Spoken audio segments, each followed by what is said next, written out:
naye Malot yanetsa and Malot wacho anenge ane naro and she doesn't want to be defeated. Apa arikutukana manje nemunhu wese.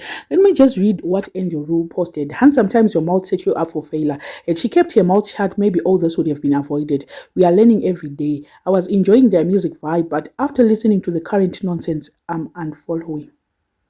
And then Malot Wachondova responded to this, guys, it's news to you. Still getting paid, still getting booked. I'm proud of it because takaipfura.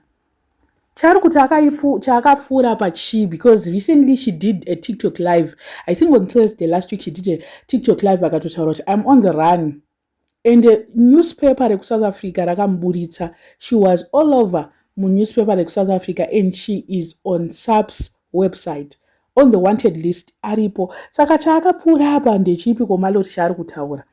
And then she also said Malot kudiko iwo munozvinetsawo imine nyaya dzamusinganzwisisi. I'm not here to link with other socialites. Ndendovati kumha kwako iweru apedza zvake musikana nekutuka zvinyadzi. Iyo nyaya yake yekunzi on the run ikaika yakaoma because iye haasi kunyatsoziva kuti zvinomuaffecta if she wants to go outside Zimbabwe, especially ku-UK uko kwaari kuda kuenda. Let me just show you kuti mapepa eku-South Africa anoti chi, Google inoti chi about Malot. I've got a report from South African Police Service. This one you can actually Google it on the subs. You can see Van Maripa wanted. So it's written Namatai Bobo wanted, crime, armed robbery. Crime circumstances. Warrant of arrest was issued on the 19th of January 2018 at Wynberg Magistrate Court for the wanted person to be arrested and brought before court on charges of armed robbery. Crime date 12 November 2017. And then they made a poster again. Detectives are seeking the assistance of the public in tracing Namatai Bobo, a person of interest in an ongoing investigations. Then wanted at Rondebosch, case number iyo, armed robbery. And then subs Rondebosch, Mbavaisama details actually you are wanted by South African Police Services. Ndo zvimwe zviripo and also ukaenda ukamutsvaga kana necharge BT inobudisa kuti Namatai Bobo, also known as Malot Rose, is currently listed on the South African Police Service official wanted list for armed robbery.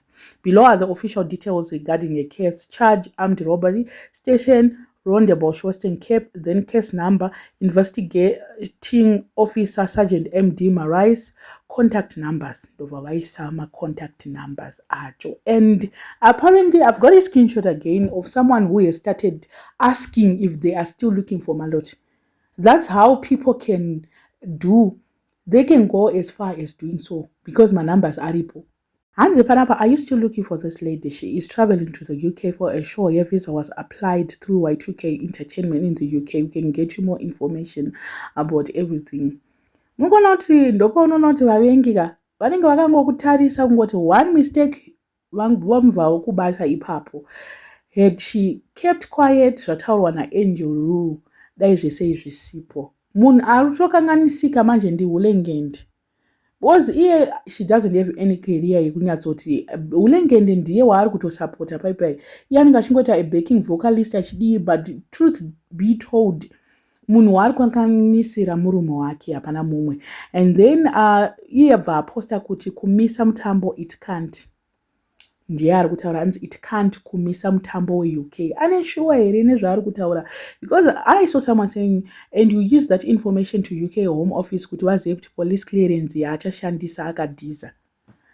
Vatotanga Bitterness family kutotanga kutoda kutomuti panapa musikanaka unogona kutozvishaya. Iye akuti hanzi UK inoshamisira kwamuri makatadza kukiya muZimbabwe.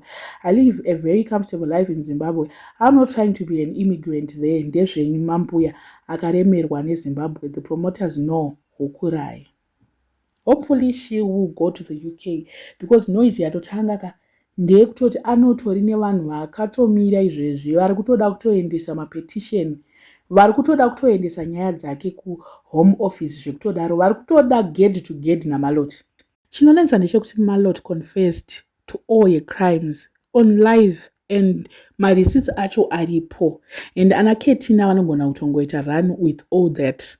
kana vachida zvavo kusenda kuhome office vanogona kutomusendera date zvese vehome office voona. And maloti zvaari kuita izvi kutaurisa ka ngaziye kuti timu raari kutamba naro iri ka anogona kupetwa takatarisa. So apa manje people were quiet of her crimes, especially Biyana's family, because there was no reason kuti vataure anything. But kupusa kwake manje ka kune mainterview ekubvira kuna Ola akanokonfesa ikoko ende haasi kuziva kuti Interpol yakamira sei. Nyaya dzake dzese dzinogona kungotangidzwa futi.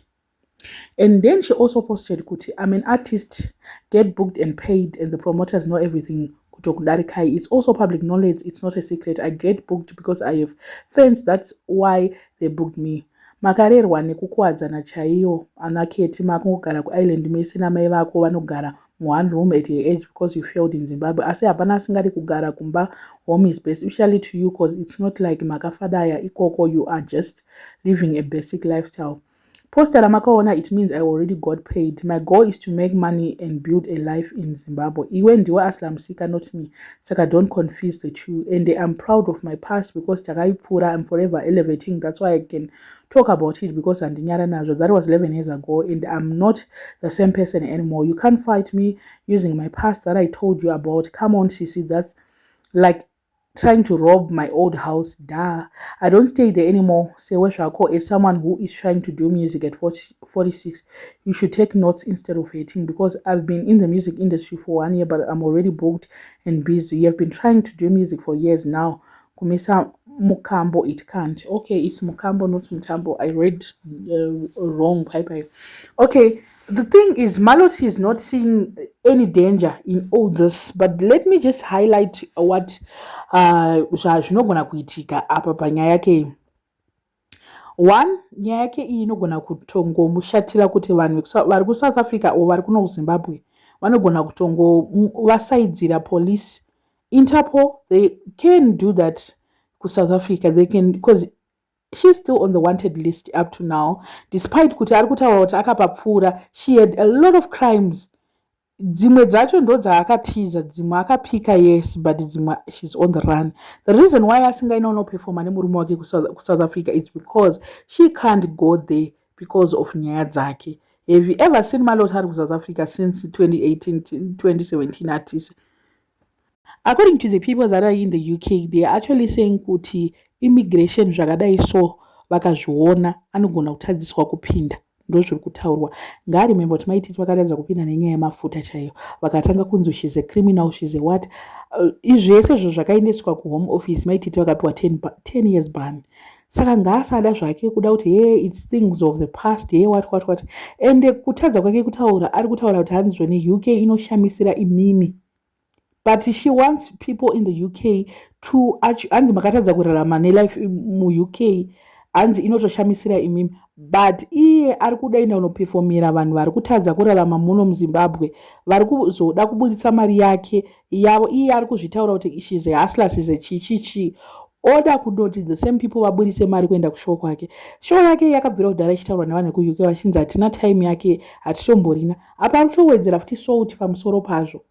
Zvinhu zvacho hazvide kudai. So once I'm fully booked, I'm what.